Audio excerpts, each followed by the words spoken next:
오늘 발표드릴 주제는 호흡의 발명인데요. 우리가 단세포 생물로서 물속에 떠 있을 때는 호흡을 따로 할 필요가 없죠. 그냥 확산을 해서 산소를 먹으면 되니까. 근데 그렇지 않기 때문에 우리는 그 육상에서 공기에 들어있는 산소를 피에 넣어주고 피에서 CO2를 밖으로 배출해야 되는 그런 기구를 필요로 하게 되고요. 근데 호흡이 한 가지 방법만 있는 게 아니라 이런 문제를 해결하기 위한 발명이 여러 번 지난 역사 동안 이루어졌어요. 그래서 이제 그런 걸 소개시켜 드리려고 오늘 하는 거고요. 이제 크게는 세 가지 호흡법이 있습니다. 포유류식 호흡법, 기난호흡법, 그냥 기관호흡법이 있는데요. 이거는 이제 움직이는 영상이기 때문에 이렇게 보여드리면은 이건 우리가 익숙한 거죠. 이렇게 공기가 들어오는 주머니 폐가 있어서 이게 그 패시브하게 횡격막을 당겨가지고 공기가 들어와서 부풀면은 피가 지나가면서 공기하고 기체를 교환하고 그다음에 공기가 불려나가고 뭐 이런 식으로 돼 있는 게 우리가 잘 알고 있는 폐 호흡법이고요. 이것만 있는 게 아니라 그 지금 조류, 파충류 이런 동물들이 기낭호흡법을 하는데 기낭은 혈관이 별로 없는 그냥 풀선 같은 공기 주머니예요.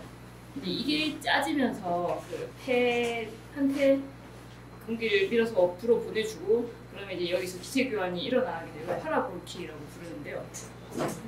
네, 기낭이 순차적으로 수축 팽창을 하면서 숨은 밖에서 보기에는 새들이 우리랑 마찬가지로 이렇게 하고 쉬지만 파라브론카이에서는 늘 한 방향으로 공기가 계속 흐르게 돼요. 그래서 CO2하고 그래서 기체 교환이 혈액하고 공기가 서로 반대 방향으로 달리면서 그 헌혈액이 그러니까 뭐 관용적인 표현으로 하는 건데요. CO2를 많이 가지고 O2를 적게 가진 그런 혈액이 그 신선한 공기하고 계속 만나면서 기체 교환을 훨씬 더 효율적으로 할 수 있게 됩니다. 이건 이제 조류가 포유류보다 훨씬 대사 요구가 높아서 생긴 일인 것 같기도 하고 그냥 그 우연히 파충류에서부터 조류가 나오면서 이렇게 된 것 같기도 한데 어쨌든 훨씬 효과적인 효율 방법이라는 건 이제 이따가 보여드리게 될 거예요. 그다음에 이거는 기관호흡법인데 그 트라키라고 하는 곤충의 기관들이 있고요. 보시다시피 그 이렇게 오프닝들이 있고 들어가는 구멍, 나오는 구멍이 있어서 그냥 공기가 들어갔다 나왔다 하게 되고 그래스호퍼라든지 좀 큰 곤충들 같은 경우는 내부에 이렇게 그 움직이는 구조를 가지고 있어서 공기를 액티브하게 빨아들이기도 하고 내보내기도 하고 이렇게 합니다. 그래서 다시 돌아가면은 이제 이게 트리 오브 라이프인데요. 이게 2008년 버전임에도 불구하고 지금까지 나온 것 중에 제일 예쁘고 자세하다고 할까 그런 거라서 계속 쓰고 있는데 이제 이건 어떤 식이냐면 부채꼴로 여기가 그 이제 얼스벌스고요. 지구의 탄생이고 이제 그 가장자리로 갈수록 현생이고 이 제일 바깥이 현생인데 중간에 보면은 그 이제 뭐 글로벌 아이스에이지라든지 캄브리아기 대폭발, 뭐 페른기 멸종, 중생대 여기가 중생대 멸종인가? 여기가 중생대 멸종이에요. 그런 멸종 이벤트들이 있고 그다음에 그 축이 지금 균일하지가 않죠. 여기서 여기까지가 그 6,500만 년인데 여기서 여기가 지금 10억 년이죠. 네, 이런 식으로 표시가 돼 있고요. 이 중에서 그 호흡이라는 게 필요한 거는 빨간색으로 표시된 이렇게 절지동물, 충기, 양서, 파추, 조류, 포유류 이렇게 해요. 왜냐하면 나머지는 물속에 살고 있기 때문에 뭐 얘들은 아가미가 있고 뭐 세열이 있고 이런 식이죠. 그래서 이제 절지동물하고 이쪽하고는 완전히 그냥 별도로 호흡기구가 발달했고요. 또 여기서 다루지는 않을 건데 그 연체동물 중에서 그 육상에 살고 있는 달팽이들 같은 경우에 또 다른 호흡기구를 가지고 있기도 해요.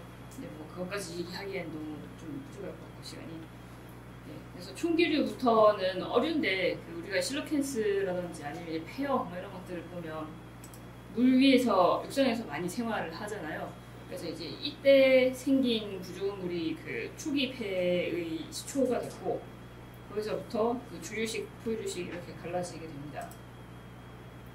먼저 이제 산소를 호흡하는 거니까 그 산소의 역사를 우리가 물론 이산화탄소의 역사까지 포함해서 좀 알아야 되는데요. 그 사실 지구가 처음 생겼을 때 지금 옥시즌 빨간색이거든요. 이제 이 25억 년 예, 25억년보다 더 전에는 라이터를 켜도 불이 안 날 정도로 산소가 없는 어네어로빅한 환경이었어, 오랫동안 지구가. 그리고 수소 같은 게 있고 막 그랬어요. 굉장히 어네어로빅한 환경이었던 거죠. 그리고 CO2가 굉장히 많았는데 갈수록 줄어들어가지고 지금은 이게 아마 1%는 꿈일 텐데 1% 미만으로 내려와 있는 상태고요. 나이트로젠이 계속 좀 증가했죠. 이게 그 북카라고 하는 게 그 초기 공통 조상인데요. 완전 최초의 생명을 얘기하는 건 아니고 그 그러니까 지금 우리가 지구에서 볼 수 있는 모든 생명의 공통 조상이 아마 한 개체가 있었을 거잖아요. 이제 그거를 그냥 그 관념적으로 루카라고 부르는데 이제 이거 이후로 그 10억 년 정도 지나서 그 광합성이 처음으로 남조류라든지 뭐 이런 생물들에서 나타나게 됐고 이때부터 바닷속에 산소가 발생되기 시작해요. 그래서 이 전에 있었던 생물들은 다 어네어로브였고요. 그러니까 산소 호흡을 하지 않는 애들이고 산소가 없으니까요. 그 산소는 사실 이제 공기 중에 있는 기체나 뭐 물이나 이런 것들이 자외선을 받거나 뭐 다른 그 고에너지 코즈믹 레이 같은 걸 받아가지고 이온화가 되면은 ROS로서 톡식하게 작용하는 독이었어요. 그러니까 산소가 많으면 환경오염이었던 거죠, 물속에 이때는. 그래서 그 지금도 사실 우리 몸 안에 있는 세포 하나하나를 보면 산소가 많으면은 그 죽게 되고요. 그러니까 산소에서 나오는 ROS 때문이죠. 그런 한편으로 그 이때 이후에 발생된 산소 호흡 방법이 왜 이렇게 널리 퍼졌냐면 독성인데도 불구하고 그 산소가 없는 어네로빅 호흡을 하게 되면은 이제 뭐 포도당이라고 치면 한 분자당 5개까지 ATP밖에 생성이 안 되는데 산소를 하면 36개, 뭐 38개까지도 ATP가 생성이 될 수 있습니다. 그래서 이런 효과, 고효율 때문에 그 산소가 독성이 있는데도 계속 이제 사용한다는 게 광합성을 통해서 CO2하고 물을 그 포도당으로 만들면서 산소를 배출하는 이런 게 생겼고요. 어찌 보면 이때는 광합성을 하는 생물들이 다른 생물들이 보기엔 이기적인 애들이었을 수도 있어요. 자기만 살겠다고 주변을 산소로 오염시키고 있는. 근데 그렇게 되면서 이제 시간이 지나면서 오히려 산소를 가지고 포도당을 대사하는 데 쓰는 생물들이 나오는데 우리가 그 후손이 되는 셈이고요. 그리고 이제 이때쯤에 그 진핵생물 안에 클로로플라스트하고 마이토콘드리아 같은 그 옛날의 프로카리ot들이, 그러니까 그 원핵 생물들이 공생을 세포 내에 들어와서 하게 됩니다. 근데 이게 너무 대기 중에 산소가 많아지니까 그 진핵세포 속으로 숨어 들어온 거라는 그런 설도 있어요. 완전히 지금 내받고 있는 건 아니지만요. 그래서 이제 이때부터 다세포 생물이 나오고, 그 다음에 이때부터서 그 육상 식물과 동물들이, 그러니까 그 생물의 육상 진출이 일어나게 되는데, 이게 이제 산소가 쭉 쌓여오다가 계속 철 이온이 바닷속에 들어있고 그래서 만나가지고 산화철을 형성하게 돼요. 그래서 이 시기 바다 표적층이 대부분 빨간데 이제 엄청난 양의 철녹이 바다에 침전이 된 거죠. 그래서 대기는 계속 산소가 없는 상태로 유지가 되고 있다가 바다가 폭발이 되어가지고 이제 바다까지 산소로 꽉 차니까는 포화가 돼가지고 대기로 산소가 나오게 되는 게 이 시기입니다. 그리고 이제 랜드 플랜트가 육상 식물이 많이 번성하면서 산소가 더 늘어나게 됐죠, 고생대. 그래서 이거 이제 캄브리아기부터 그 페른기, 뭐 이제 중생대, 트라이아스기, 주라기, 뭐 백악기 이렇게 가는 시기를 보여주고 있는데 이때 이제 경골 어류가 처음 나오게 되고 민물 물고기라는 게 생기고 양서류가 대분기에 나타나서 육상 진출이 고생대 대분기에 일어나는 일이죠. 그 다음에 우리가 잘 아는 석탄기가 있는데 이거부터는 이제 뒤에서 얘기하는 게 좋을 것 같습니다. 저 측정은 어떻게 했어요? 이거요? 산봉우리들. 이거는 그냥 퇴적물 가지고 하는 거라고 있습니다. 퇴적물의 산소를 측정하시는 방법이 있나 보죠?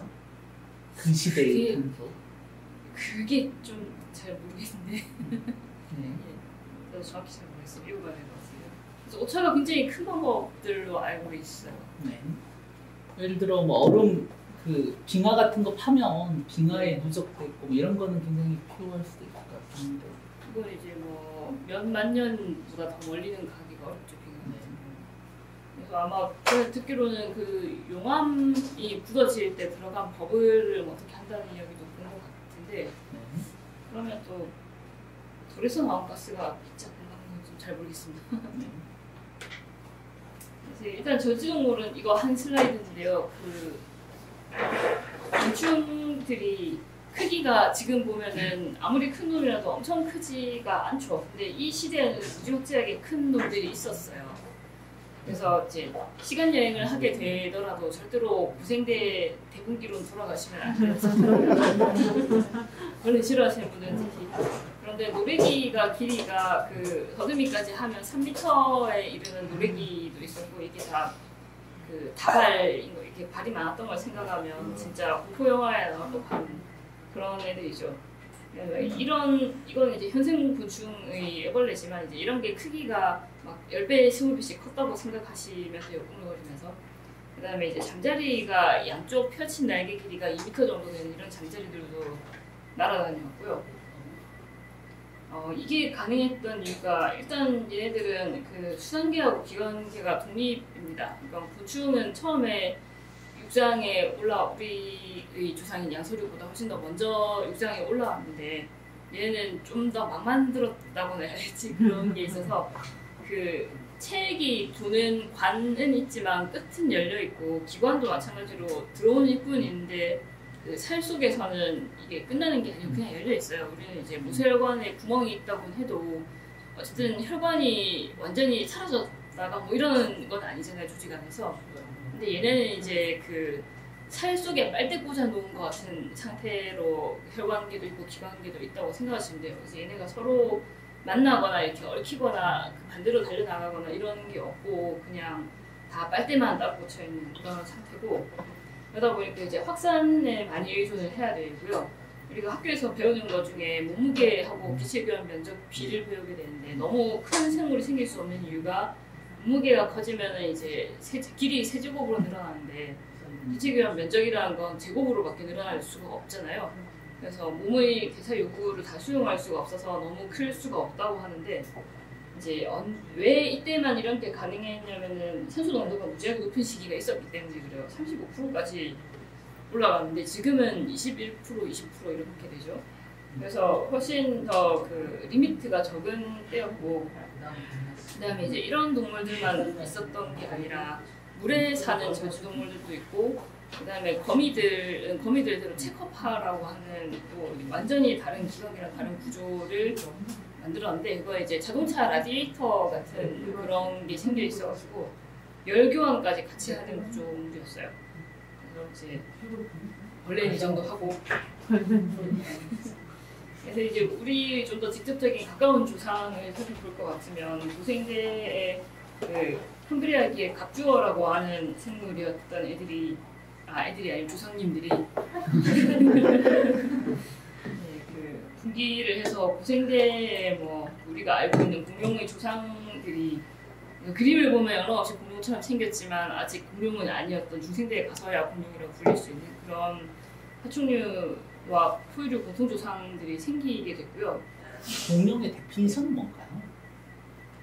그건 또 찾아야 될 것 같은데요. 네. 어려운 질문만. 또 중생대의 지표 파충류랑 공룡은 약간 다른 거죠? 파충류 안에 공룡이 있는 거죠. 예. 그러니까 뭔가 데피니션이 있을 것 같은데. 네. 이제 슬슬 그 공룡에 대해서 질문하는 어린이들이 많아질 때가 됩니다. 올해도 한번 지나갔잖아요. 그래서 이제 그 이런 그 수국류라고 여기 써놨는데 그 정확히 세라포다라고 하는 이 동물이 포유류와 조류의 조상이 되었고요. 그래서 이제 여러 가지 종류의 호흡기관이 생기게 되는 육상에 올라오면서 원래는 식도에 있었어요. 그러니까 식도가 살짝 튀어나온 부분이 결국은 주머니화 되었다가 기낭이 되었다가 폐로 변하게 되는데 이게 현생 경고로에서는 불해가 됐어요. 그러니까 기원은 식도인데 둘 다 사실 식도가 기원일 수밖에 없는 게 그 머리 앞쪽에서 몸으로 들어가는 경로가 식도밖에 없으니까 뭐가 나오려면 그 머리에서 몸을 나오려면 식도에서 기원할 수밖에 없죠. 어류도 산소가 필요할 거 아니에요. 네, 그럼 오류는 어떻게 해결해요? 아가미가 있어요. 아가미 경골 오류 전에도 아가미로 해결했어요? 네, 상어 같은 연골오류도 아가미로 나오죠. 그래서 뭐 상어는 계속 헤엄을 안 치면 죽는다는 이야기가 있죠. 아가미에 계속 바닷물을 해줘요. 그게 전 상어가 그런 건 아니라고. 네. 일부만 묻고 네. 나머지는 바닥에 가만히 있어도 호흡을 한다고. 네, 굉장히 가만히 있는 상어 바닥에 묻혀있는 것 같은 상어들이 있어요. 그리고 우리가 그 홍어 내지는 가오리라고 하는 걔네들도 상어하고 근연인 연골 어류인데 그 친구들도 상당히 가만히 있는데 호흡이 되죠. 그럼 물고기가 땅으로 나오면서 아가미로 소화하기가 힘드니까 네, 결국은 폐가 생겼다? 네. 호흡이 발명됐다? 일단 물이랑 공기랑 굉장히 유체의 특성이 다르기도 하고 공기에 올라오면 아가미를 꺼내고 있었다가는 말라 죽을 수 있으니까 이제 물도 보존해야 되고 그런 요구 때문에 생기게 된 거죠.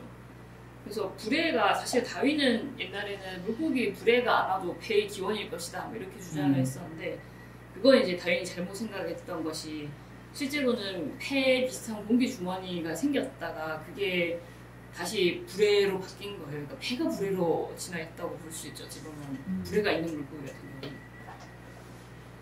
그다음에 땅에 올라왔는데 살기 힘든 거죠. 다시 바다로 들어가는 거 아니겠어요? 그래서 여러 번 바다로 돌아갔어요. 지상에 특히 막 대량 화산 분출이 뭐 이런 것도 일어나든지 있고 뭐 위성도 떨어지고 뭐 별일이 다 있었을 텐데 네, 소행성 떨어지고 그다음에 뭐 그냥 건조해지고 그러면 바다로 많이 돌아갔고요. 추워지고 뭐. 네, 얼기도 하고 바다는 꽤 일정하니까. 그래서 포유류도 제일 최근에 바다로 돌아간 그 친구들이 뭐 고래라든지 하마하고 비슷한 하마나 소는 아니고 그쪽 근연인데 바다로 돌아가기도 했었죠. 어쨌든 포유류만 폐포를 가지고 있어요. 사실 우리가 알고 있는 폐는 되게 특이한 구조인 거죠. 그 외에 모든 사지동물들은 기낭 구조를 가지고 있어요. 그래서 이제 그 우리가 주로 보려고 하는 대본기가 그러니까 폐 발명이 일어났던 시기 전후를 살펴보면 어떤 일이 일어나고 있었냐면 그 대륙들이 갈라져 있다가 판게아를 이루던 시기거든요. 그래서 이제 이때를 생각해 보면 여기 바다에 살고 있던 어류들은 일단 강제로 땅이 밀려오면서 강제로 육상으로 진출하게 됐어요. 그러니까 말 그대로 퍼올려지. 근데 굉장히 긴 시간 동안 일어나기는 했겠지만 갈수록 바다는 좁아지고 그래서 말 그대로 블루오션이 레드오션으로 변해서 뭐 밀도는 높아지고 막 경쟁은 치열해지고 근데 이제 육상에는 좀 훨씬 더 텅텅 빈 환경이 존재하고 그렇게 되었었고 그 다음에 대륙이 초대륙화되면서 우리가 대륙성 기후라고 하면 일교차가 크고 건조하죠. 대륙 내부가. 근데 초대륙이니까 굉장히 내부가 엄청 건조했겠죠. 여기 보면 산맥도 있는데 그 대륙들이 서로 판 운동으로 만나게 되면 산맥이 형성되잖아요. 그러니까 이제 엄청 건조한 지대가 형성되고 산맥에서 큰 강들이 형성되고 그런 일들이 일어났는데 그러니까 이제 그 강을 중심으로 그 건조한 데를 건조를 견디면서 살아가는 이런 생물들이 있을 만한 무대가 생기는 거죠. 그래서 이제 캄브리아기에 척추동물이 생기고 오르도비스기에 우리가 뭐 삼엽충, 앵무족이 뭐 이렇게 그 고생대하면 떠올리는 생물들이 생기게 됐고 그다음에 실루리아기에 처음 절지동물이 육상으로 진출하게 되거든요. 그래서 이제 대공기 전의 환경은 그 나무가 최초의 나무도 대공기에 나오는데 그 이끼 내지는 키가 작은 양치식물 고사리 같은 게 실루리아기 강가에 살고 있었고 곤충들이 뭐 하늘과 땅을 지배하고 있는 물속에는 턱 있는 어류들이 생기고 턱이 생긴 게 실루리아죠. 그 다음에 이제 그전에는 턱이 없고 그 흑반이라고 해서 우리가 램프리가 우리말로 뭐죠 뭐 먹장어, 붕장어, 안하고 뭐 그런 것 중에 뭐 하나인데 그 쪽쪽쪽 빨아먹는 입만 있었었죠. 그 다음에 그 대봉기가 되면 나무가 생기고 나무에서 떨어지는 잎이나 나무 뿌리가 제공하는 은신처를 이용하는 민물 고기들이 많이 생기고 그 다음에 이제 양서류가 나타나게 됩니다. 그 다음에 이제 석탄기인데 이때 나무들이 무지하게 번성을 많이 해서 산소 농도가 엄청 높아지게 되고요. 이때 이제 그 최초의 날아다니는 곤충이 생기게 됩니다. 이전에 이제 하늘을 지배했다고 했는데 그건 제가 잘못 말했네요. 나는 곤충은 석탄기에 처음 생겼어요. 그다음에 다양한 양서류가 생기고 흐름기에 완전히 그 대륙이 형성이 되면서 방국류가 포유류의 전 단계 정도 되는 조상인데 오리너구리보다 좀 더 오래된 거라고 생각하시면 되는데 이런 게 생겼고 곤충이 건조에 적응해서 완전 변태를 하게 돼요. 그전에는 그 애벌레가 잘 살다가 번식하고 죽고 또 애벌레가 잘 살다가 이렇게 되었다고 하면 이때는 이제 열심히 먹고 몸만 커지는 단계가 있고 그다음에 딱딱한 껍질을 가지고서 그 애벌레랑 완전히 다른 생활상으로 번식만 하는 단계가 생기고 그 알이나 번데기 형태로 건조하거나 추운 시기를 넘기는 이런 게 생깁니다. 이 다음에 지구상 최대 멸종 이벤트라고 하는 페른기 말기 대멸종이 발생하고요. 정확한 원인은 지금은 시베리아 슈퍼볼케이노라고 하는데 그전에는 뭐 손성이라고도 했었고 손성 가설이 완전히 배제된 것도 아니고 엄청난 대멸종 때문에 한 90%의 생물이 다 멸절하고 그 다음에 중생대가 시작되면서 우리가 아는 공룡과 뭐 이런 것들이 나타나게 돼요.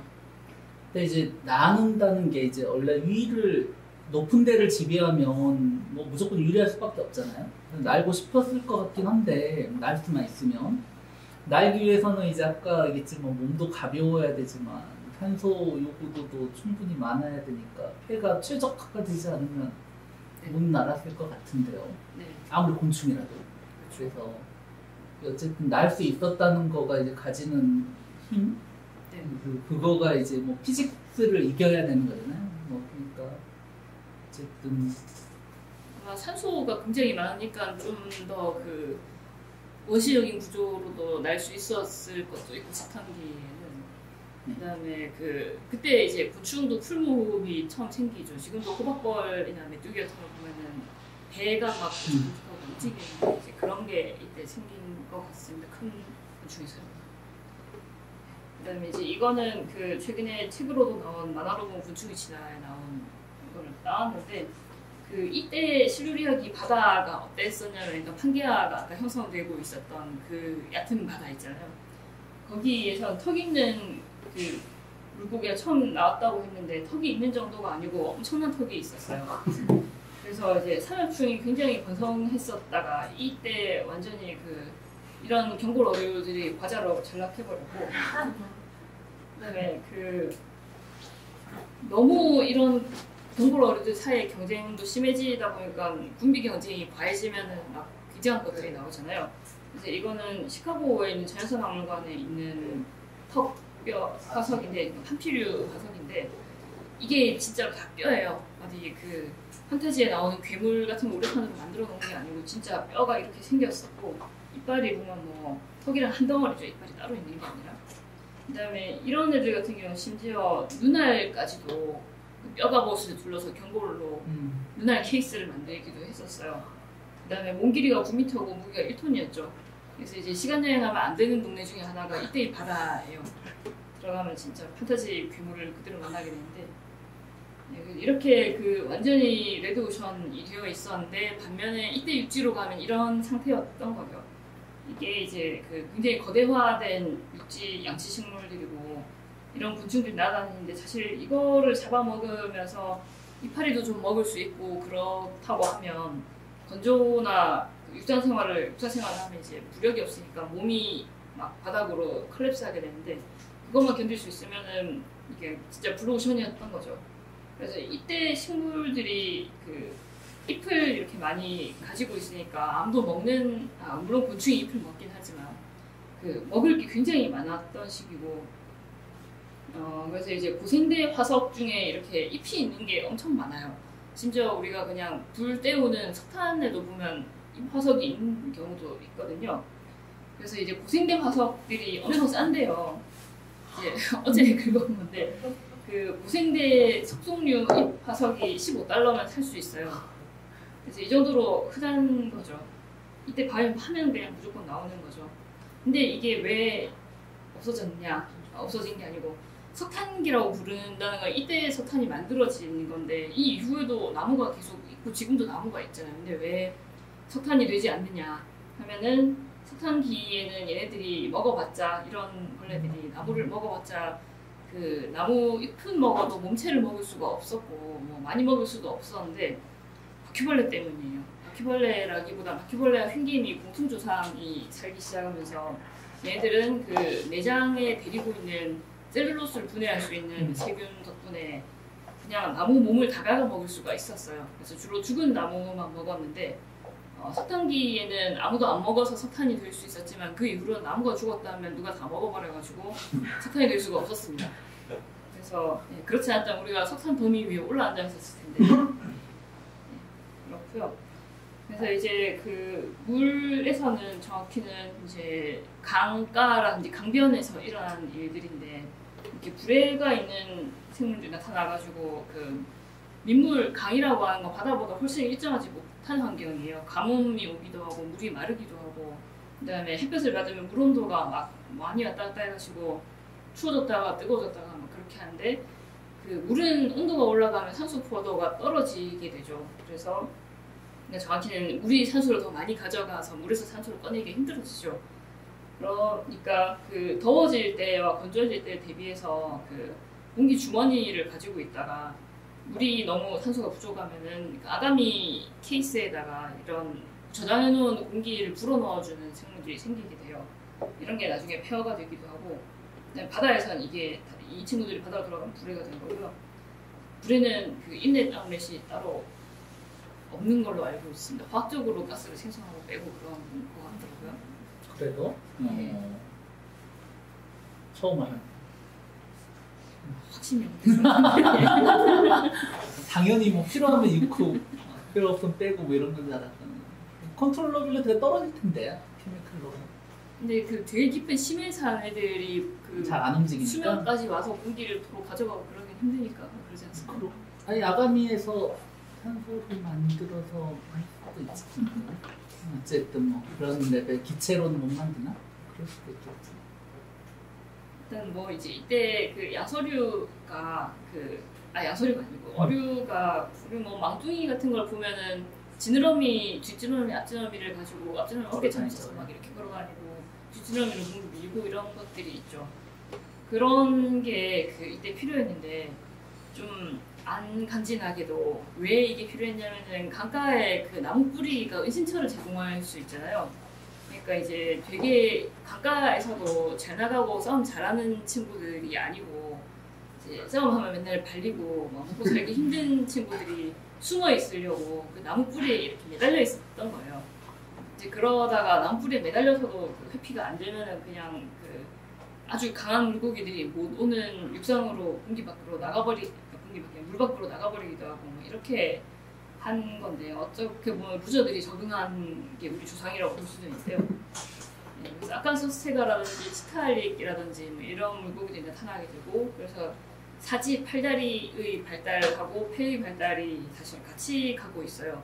근데 우리가 팔다리 발달에 대해서는 많이 연구를 하는데 폐 발달 연구는 잘 안 되어 있는데 왜 그러냐면 화석이 안 남으니까요. 이런 거는 뼈니까 화석이 많이 남으니까 그전 종하고 비교해가지고 얘네는 손가락이 8개였네요 뭐 이런 걸 할 수가 있는데 폐는 뭐 화석으로 구조가 안 남으니까 그러기가 좀 힘들었던 거죠.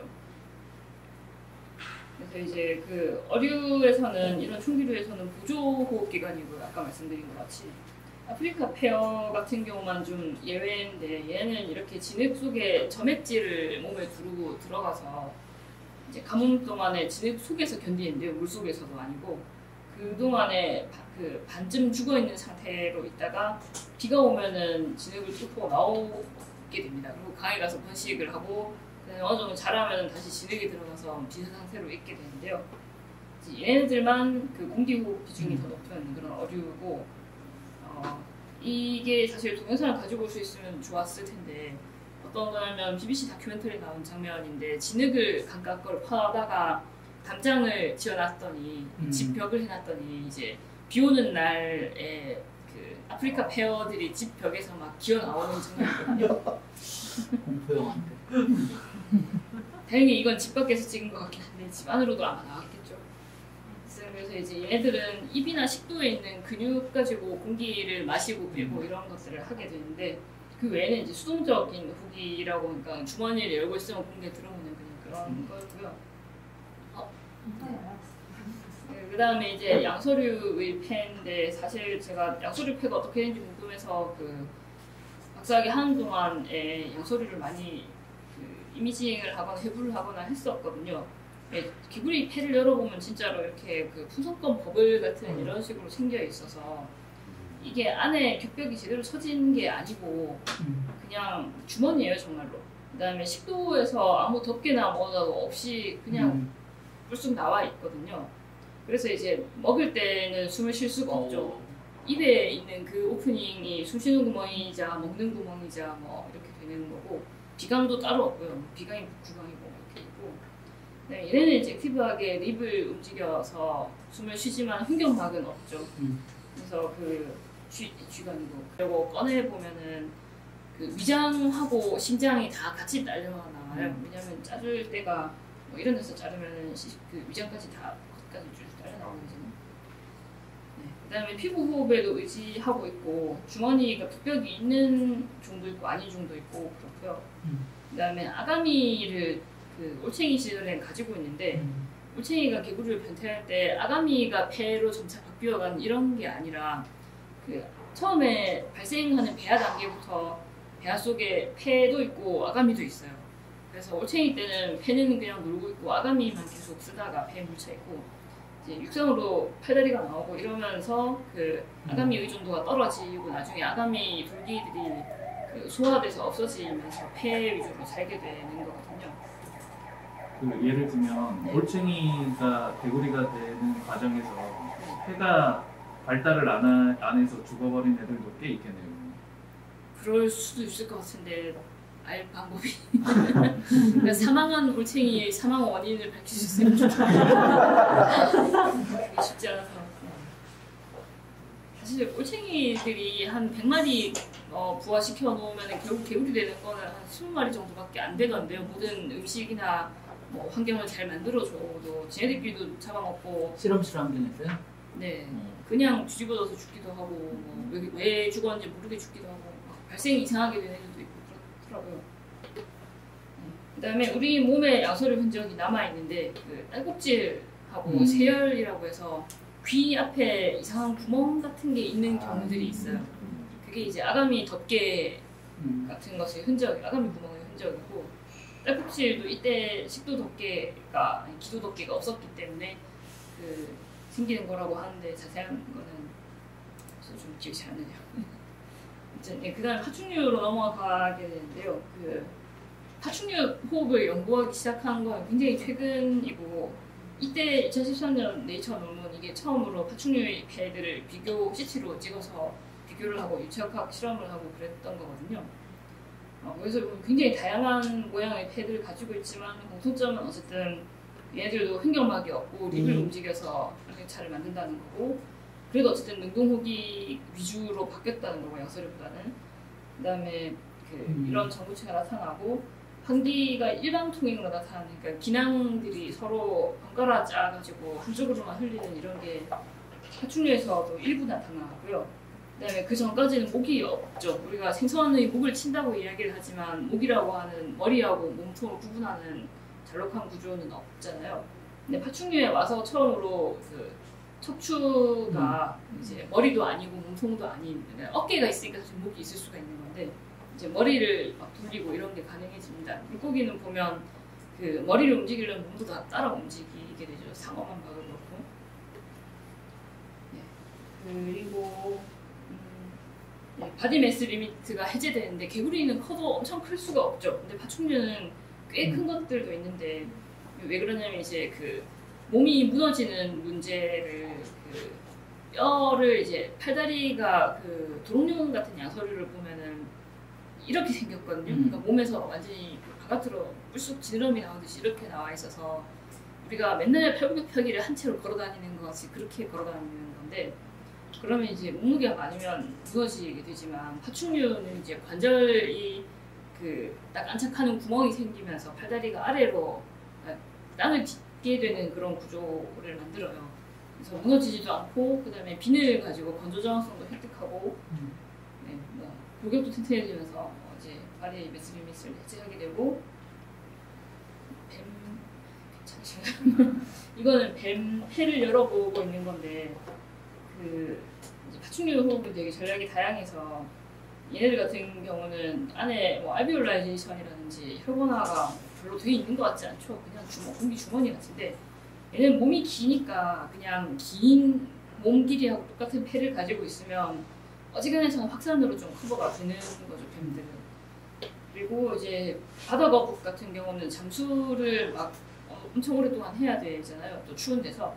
그렇기 때문에 얘들은 그 민런 덴시티가 포유류하고 비슷할 정도로 굉장히 아빌라제이션이 많이 돼 있기도 하고요. 이게 바다거북 CT 찍은 건데 보면은 이렇게 보면 거북이라는 걸 알 수 있지만 이런 일부만 따면은 포유류인지 뭔지 잘 모르겠기도 하죠. 가운데 가는 기도예요. 예, 여기 기도인 것 같습니다. 얘네들도 병이 뭐 이게 어떤 동물원에서 컨솔리데이션이 배에 생긴 거북의 사진인데, 그러니까 수의학적으로 찍은 사진인데 얘들도 사람 폐에 생긴 병이 생긴다는 게 신기하죠. 그렇기도 하고, 그다음에 그 육지거북 같은 경우는 이제 껍질 안에서 엄청 딱딱한 껍질을 가지고 있는데 그 안에서 호흡을 하려면 립 무브먼트를 할 수가 없잖아요.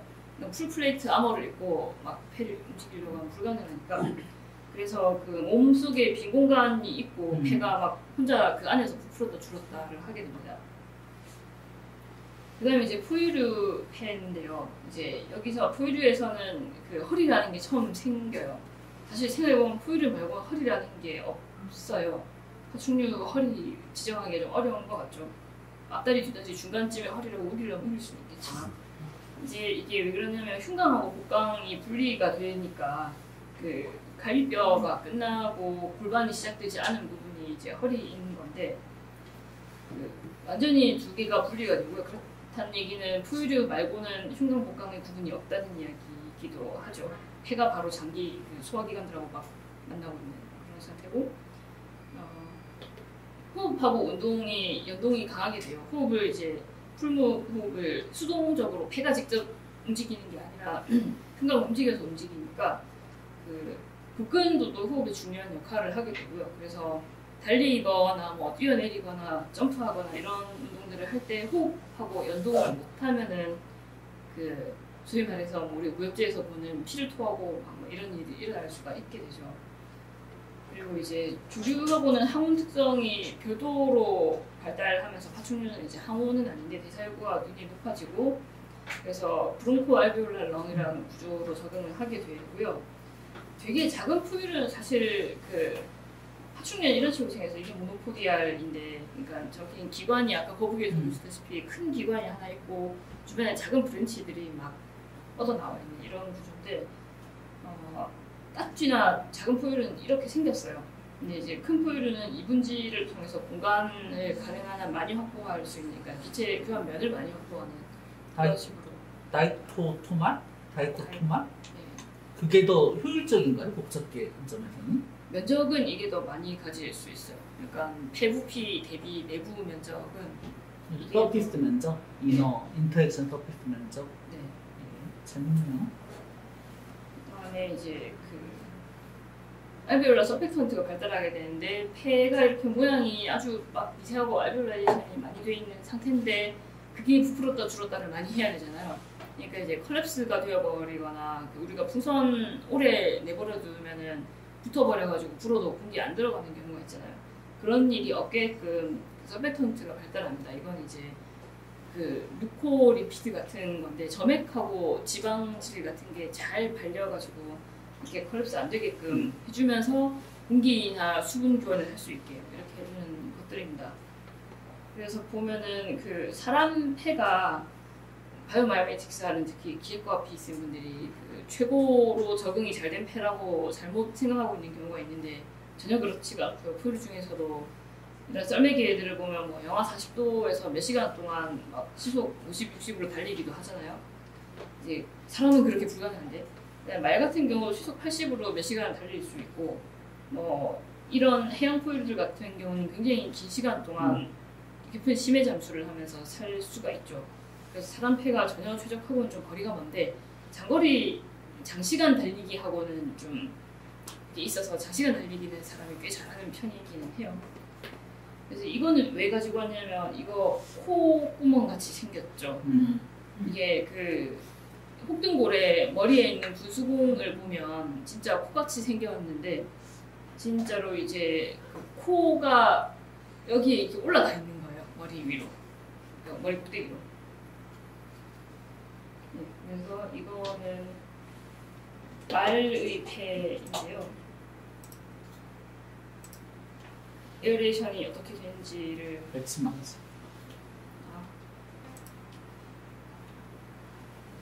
그러면 분홍색으로 변하는 게 에어레이션이 되는 영역이에요. 말폐 굉장히 크죠.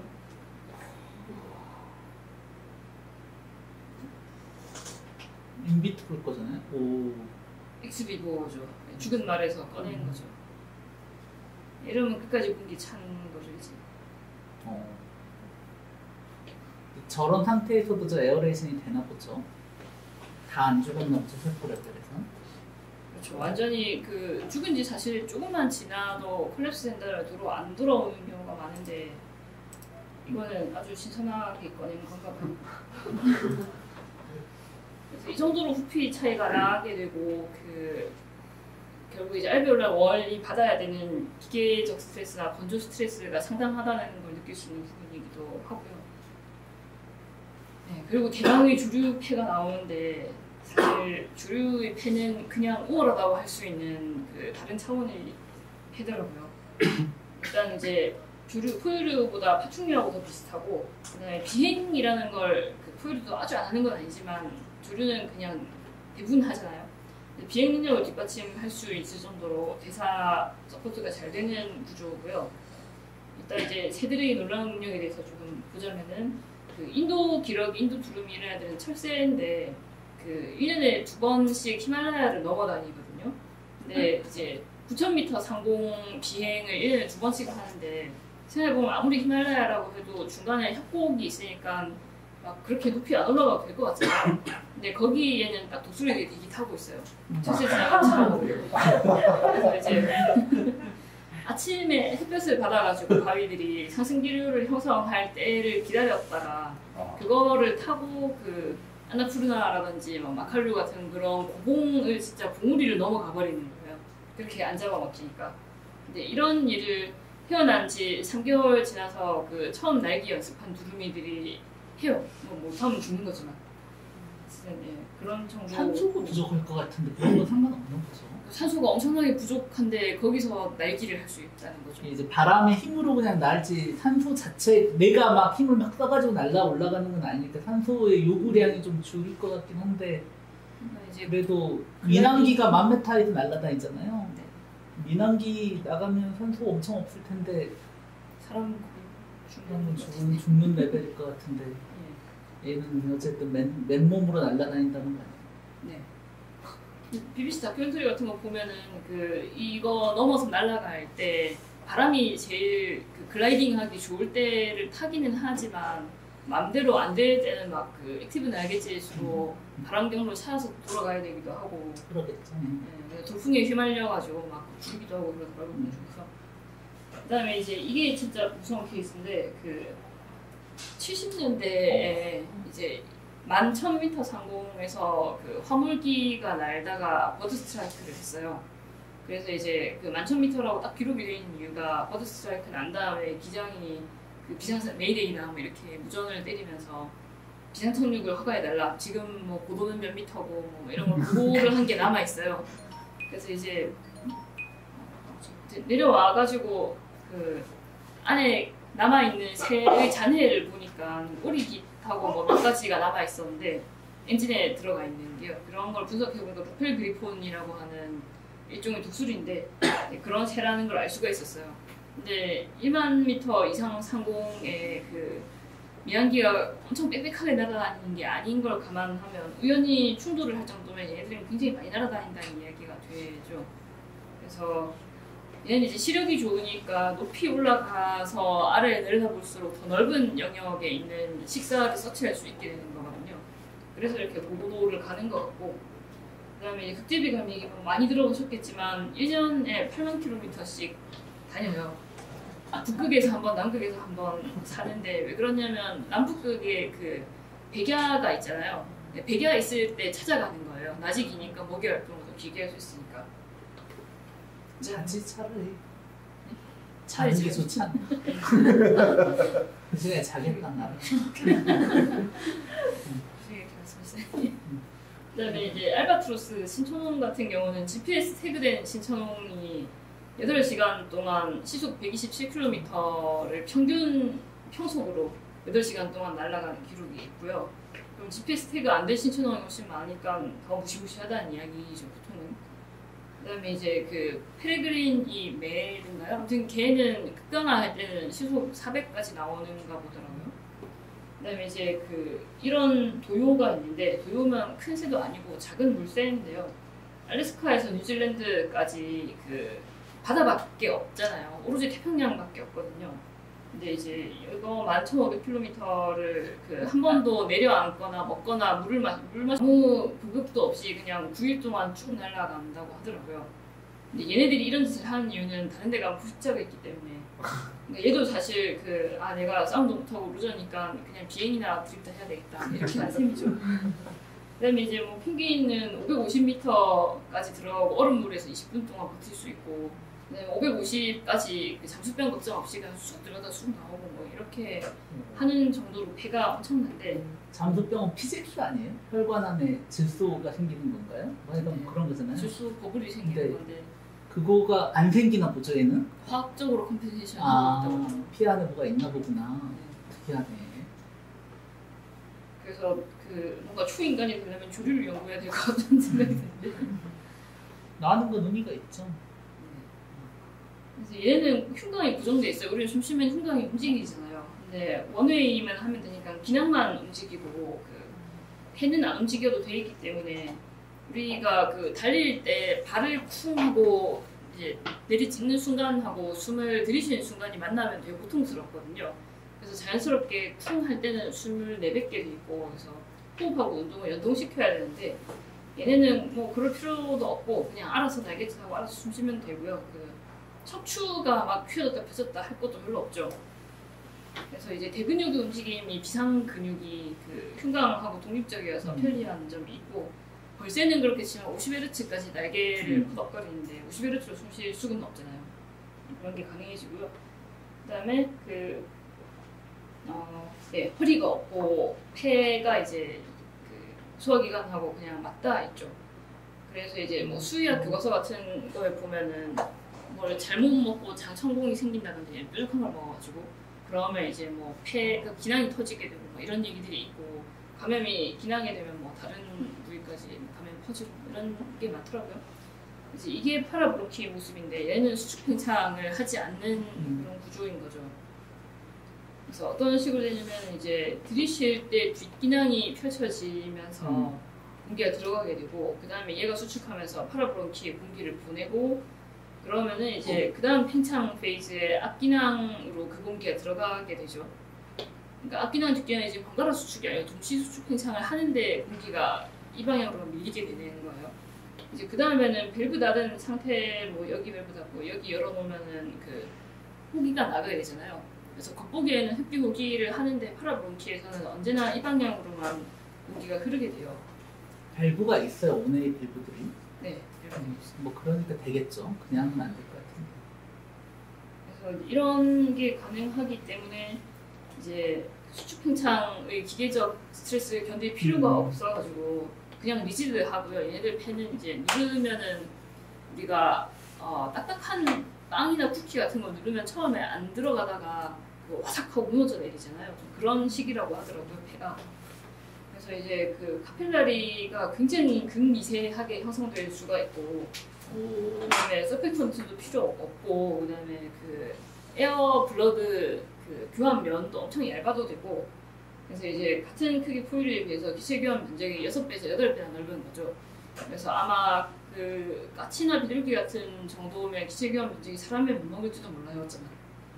그래서 이제 또 좋은 점이 혈류하고 기류가 평행하게 반대로 이렇게 지나가게 되기 때문에 피는 계속 자기보다 농도가 높은 산소, 프레시 산소를 만나게 되고요. 그러니까 CO2는 적고 산소는 많은 공기를 만나게 되기 때문에 포유류는 이렇게 들이마신 다음에 도로 뱉을 때 어쨌든 믹싱이 일어나게 되고, 그러면서 산소 분압이 사실 공기의 산소 분압하고 똑같은 걸 마시는 게 아니라 내가 내쉰 숨하고 좀 섞어서 마시게 되잖아요.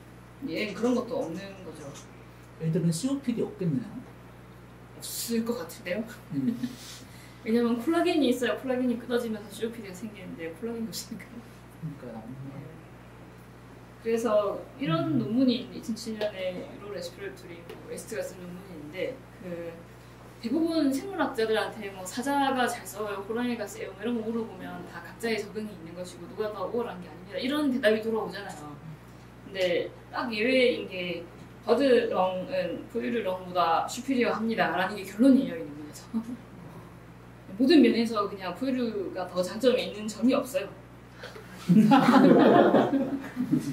심지어 그 레스피레이터리 디지즈도 적은데 조류가 왜냐면 타이번 콜라겐 파이버라고 하는 게 아까 그 알비올라이에 붙어 있어가지고 봉줄처럼 수축 팽창을 견디게 해주는 파이버인데 이게 없어도 되니까 이거 때문에 생기는 온갖 문제가 없고요. 파이브로시스도 반대로 없죠. 파이브로틱하게 될 이유가 없으니까. DIL도 안 생겨요? 네. 근데 그막 폐 파괴를 하는 노셔스 가스 같은 걸 마시거나 하면 물론 그거에 피해는 있겠죠. 폐렴은 생길 거고 아마도. 그다음에 그 아스피레이션 문제도 안 생기죠. 그러니까 아스피레이션이 그런 거죠. 정확히 모르겠지만 뭔가 먹은 것이나 숨 쉴 때 공기가 아닌 뭐 부채나 액체 같은 걸 먹어가지고 폐 흡인되는 이런 거 같은데 그럴 일도 없고요. 왜냐면 원웨이니까 계속 밀려가게 되고 기량에 걸러지게 되죠. 어쨌든. 그다음에 이제 파티클 디포지션은 덜 되는데 그 포유류폐 같은 경우는 유속 제로가 되는 시점이 있죠. 최대 흡기 때하고 최대 호기 때하고 그럴 때 이제 파티클들이 쫙 붙게 되는데 그 주류폐는 그냥 계속 선풍기 바람이 불고 있으면은 먼지가 쌓이기 어렵잖아요. 그런 식으로 파티클도 안 쌓입니다 별로. 그다음에 컬랩스도 없고요. 컬랩스 될 일이 없으니까. 벤틸레이션하고 그 가스 익스체인지 하는 공간이 분리돼 있어서 이제 보통 발명 이론 같은 거 이야기할 때 두 가지 기능이 서로 컨플릭트를 하게 되면 두 가지를 공간적으로 분리하거나 시간적으로 분리해라 뭐 이런 식으로 이야기하는데 딱 그 케이스인 거죠. 그다음에 기낭은 혈관이 매우 적기 때문에 진짜 혈관이 많은 구조가 그 크게 수축 팽창을 하려면 되게 힘들잖아요.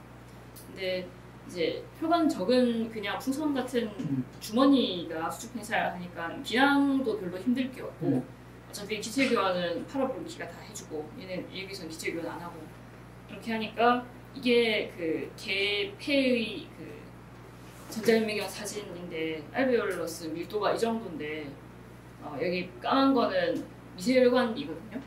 그래서 주류가 사실 주류도 뭐 엄청나게 잘 날아다니는 주류도 아니고 닭이에요 이거. 닭인데 뭐 딱 봐도 개보다 훨씬 좋아 보이잖아요 배가. 그다음에 이제 그 에어 서피스도 그러니까 에어 블러드 베리어 두께도 독은 이 정도 나오는데 치킨은 훨씬 얇죠. 심폐증도 안 생긴다는 얘기. 훨씬 덜 생기죠. 무지하게 마시면 뭐 생길 수는 있겠지만 막힐 수 있겠지만. 그다음에 기낭이 여러 개라 그 몇 개가 나가도 다른 것들이 일하면 별 문제가 없어요 또. 발음전이 생길 수도 있지 않나? 그렇겠죠. 몰라서. 세위 질환을 우리가 사람 질환보다 덜 나니까 그럴 수도 있는데. 그래서 이제 사람으로 다시 돌아가서 시간이 많이 돼버렸네. 사람 폐가 그러면 왜 COPD 같은 거를 겪느냐? 이제 왜냐면 전혀 우월한 폐가 아니기 때문에 그런 거죠 사실은. 그래서 만약에 인공 폐를 만들려는 시도가 있다고 하면 저 같으면 그 새 폐같이 만들어서 바로 다닐 것 같아요. 그래서 이제 일단 포유류가 처음에 뭐가 좋아서 이런 풀모 이렇게 흡기 호흡이 타이달 브리딩하는 호흡을 만들었는지 모르겠는데 어쨌든 우연히 그렇게 됐고 지금 상태로는 그런 폐 설계를 없었던 걸로 하고 다시 파충류 때부터 다시 시작합시다. 그럴 수가 없거든요. 인크리멘탈 체인지밖에 할 수가 없는 거죠. 그래서 이제 그런 문제가 있고 그다음에 했던 이야기고 엘라스틴 콜라겐 이런 것들이 오래 쓰고 지생이 잘 안 되는 단백질들인데 이제 왜 진화적으로 이런 문제가 해결이 안 되고 있냐면은 보통 30대 40대 넘어서 그 집중 번식 연령을 지나간 다음에 문제가 발생하기 때문에 진화가 해결을 안 해주는 거죠. 번식하고 나면 진화는 아무 역할을 해줄 필요가 없으니까. 그래서 그다음에 이제 그런 것도 있죠. 불 사용한 지가 15만 년이고 담배 핀 지는 길어도 500년인데 이제 세대 수가 얼마 안 되니까 이제 담배나 뭐 이런 그 불에서 나오는 스모크에 연소가스에 적응할 시간이 좀 부족했고, 그 다음에 이제 이런 얼릴이 있거든요. 그러니까 이게 유전자의 여러 종류 중에 하나를 얼릴이라고 하는데, 이거는 니코틴 의존성을 일으키는 유전자거든요. 그래서 흡연을 못 끊는, 그러니까 금연을 못하는 사람들 중에는 이 얼릴인 사람들이 많은데, 그 니코틴 본래는 영양소 중에 하나의 비타민 일종이죠. 그리고 디펜던시가 있어도 니코틴이 많은 음식이 따로 있는 게 아니기 때문에 그걸 찾아다니느라 인생을 낭비할 일이 없었거든요. 근데 그러니까 생존에 별 영향을 안 끼치는 뉴트럴 얼릴이었는데, 최근 들어서 담배를 좋아하게 만들게 됨으로써 악역이 돼버렸죠. 그 수십만 년간 아무 그 생존에 영향을 안 끼치는 얼릴이었는데, 그다음에 그 마이크로 오거니즘에 대한 방어 기제하고 지금 그 스모크나 더스트를 헷갈리고 있어요. 이제 이 앞에 있었던 이 논문에 따르면은 그 면역 반응이 일어나는 세트가 아데노바이러스 인베이전에 반응하는 거하고 더스트나 스모크에 반응하는 게 거의 같은 세트들이 활성화된다고 하더라고요. 그래서 이제 담배를 피우면 바이러스가 들어오는 걸로 인식이 되는 거죠. 그래서 과도한 면역 반응을 하게 되고요. 그다음에 그 안티트립신 디피션시가 우리나라는 별로 없지만 서양에서는 흔한 COPD의 원인인데, 이제 이거는 그 단백질 분해 효소가 폐 속에서 그 아무 제한을 안 받고 무작위로 막 단백질을 분해하고 다니는 그런 유전적 질환이거든요. 근데 이게 그 인플라메이션을, 그러니까 폐 염증을 덜 일으키는 효과가 있고, 그다음에 왜 그런지는 잘 모르겠지만 정상 꼬리 이런 데 작용을 해가지고 그 수정률이 높아져서 번식 이점이 있다고 하더라고요. 이런 것 때문에 아마도 많이 존재하고 있는 것 같은데, 어쨌든 폐는 담배 피워도 상관없다는 얘기네요. 네? 이게 폐는 담배 피워도 상관없다는. 새는요? 좀 그렇죠. 새는 막 진짜 산불 스모크에 막 뭐 너구리 같은 데 가둬놓고 그 정도만 안 하면 별로 상관없지 않을까 싶네요. 네, 그래서 뭐 마무리인데, 그 사실 우리 진화적인 새로운 발명이나 호흡 발명이나 육상 진출이나 이런 막 되게 가슴 벅차고 막 대단한 이벤트들이 사실은 그 루저들이 무서운 일진을 피해서 도망가면서 생긴 일이고요. 네, 그다음에 이제 호흡은 여러 번 발명됐고, 그 지금 있는 것들이 최적인 것도 아니고, 그렇기 때문에 뭔가 있는 데는 이유가 없어요. 그러니까 뭐든지 있을 수 있는데 뭐가 없는 거는 그게 안 좋아서 말하는지, 그렇게 되면 다른 뭐 해가 있어서 이런 없는 데만 이유가 있는 거죠, 생물계에서는. 그리고 이제 방법이 하나가 아니고 완벽한 해법도 없고, 근데 세입은 지금 보기엔 좀 완벽해 보이는데 네. 다른 문제가 있겠죠. 네. 그리고 이제 진화는 전혀 완벽해지는 방향은 아니다, 이렇게 끝을 맺도록 하겠습니다.